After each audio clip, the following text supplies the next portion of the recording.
नमस्कार, मी Suvarna home kitchen मध्ये परत एकदा तुमचं अगदी मनापासून स्वागत। सगळ्या सबस्क्रायबरचे धन्यवाद, सगळ्या व्ह्यूअर्सचे मनापासून आभार। आज मी तुम्हाला खूप छान पौष्टिक अशी रेसिपी दाखवणार आहे। सगळ्यांनाच माहिती आहे शेवग्याच्या शेंगा किती फायद्याच्या आहेत, पण काय होतं बऱ्याच वेळा शेवग्याची शेंगा म्हटलं की सगळेजण खात नाही, कारण बहुतेक जणांना काय होतं याचं जे वरती सालाचं असतं ना ते खायला आवडत नाही।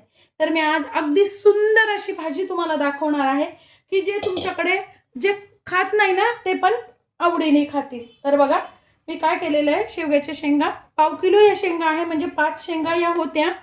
तर त्याचा आपण दरवेळेस काय करतो या शिरा काढून घेतो, पण मी तसं शिरा वगैरे काही काढलेल्या नाहीयेत, फक्त बारीक असे तुकडे करून घेतलेले आहेत। आता हे धुवून घेतलेले आहेत मी।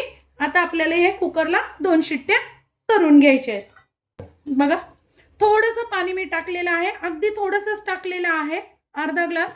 ते आपल्याला छान शेंगा उकडून घेण्यासाठी टाकलेलं आहे। अगदी थोडंसं मीठ टाकून घ्यायचं आहे आपल्याला, म्हणजे आपल्या शेंगा छान उकडल्या जातात। मीठ फक्त मी पाव चमचाच टाकलेला आहे। आता आपल्याला याला 2 शिट्ट्या करून घ्यायच्या आहेत। कुकरला 2 शिट्ट्या होत आहे तोपर्यंत आपल्याला एक मसाला तयार करून घ्यायचा आहे। त्यासाठी मी अर्धा चमचा घेतलेले धने, अर्धा चमचा घेतलेले जिरे, 2 चमचे घेतलेले दाण्याचं कूट भाजून केलेलं आहे हे, आणि 2 चमचे घेतलेले तीळ।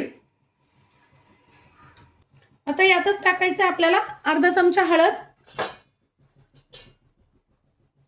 आणि आपलं साठवणीचंच तिखट बघा ते मी टाकून घेतलेलं आहे, 1 ते 1.5 चमचा। तुम्ही चवीनुसार कमी अधिक करू शकता। त्यातच टाकून घेते साठवणीतला मसाला,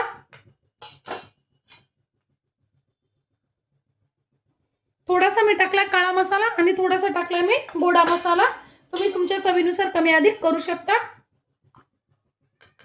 त्यानंतर पाव चमचा टाकून घेते मी हिंग। आता हा आपल्याला छान बारीक करून घ्यायचा आहे मिक्सरवर। छान असा आपले मसाला बारीक झालेला आहे, काढून घ्यायचा आहे।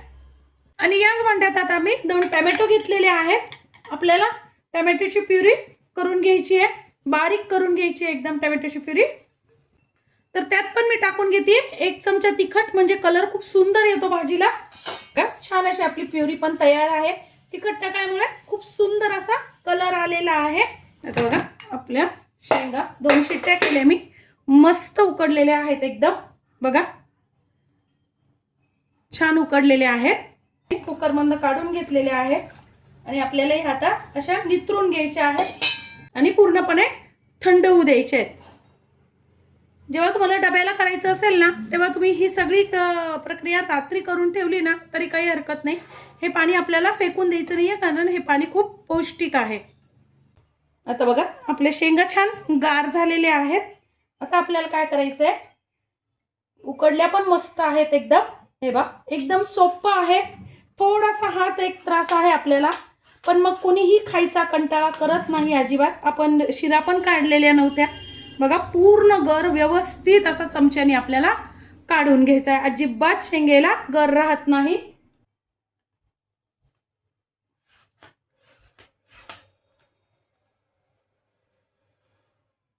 आता मी सगळे शेंगांचा असा गर काढून घेणार आहे, वेळ लागत नाही, फक्त 2च मिनिटात मी पूर्ण गर व्यवस्थित काढून घेतलेला आहे।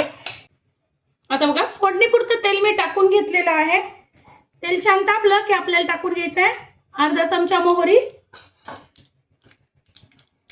अर्धा चमचा जिरं। जिरं आपण टाकलेलं आहे ग्रेव्हीत, नाही टाकलं तरी काही हरकत नाही। पाव चमचा हिंग, इथे तुम्ही कांदा खात असाल तर तुम्ही इथे कांदा वापरला तरी चालेल। आणि आपल्याला टाकून घ्यायचे आता आपण टोमॅटोची जी प्युरी करून घेतलेली आहे ना ती। आता आपल्याला टोमॅटोची प्युरी छान तेल सुटेपर्यंत परतून घ्यायची। बघा बघा छान तेल सुटलेलं आहे, आपल्याला टोमॅटोची प्युरी छान झालेली आहे। आता टाकून घ्यायचं आहे आपल्याला आपण जो गर काढून ठेवलेला आहे ना तो शेवग्याच्या शेंगांचा। फार सुंदर भाजी तयार होते मैत्रिणींनो, तुम्ही या पद्धतीने भाजी करून बघा।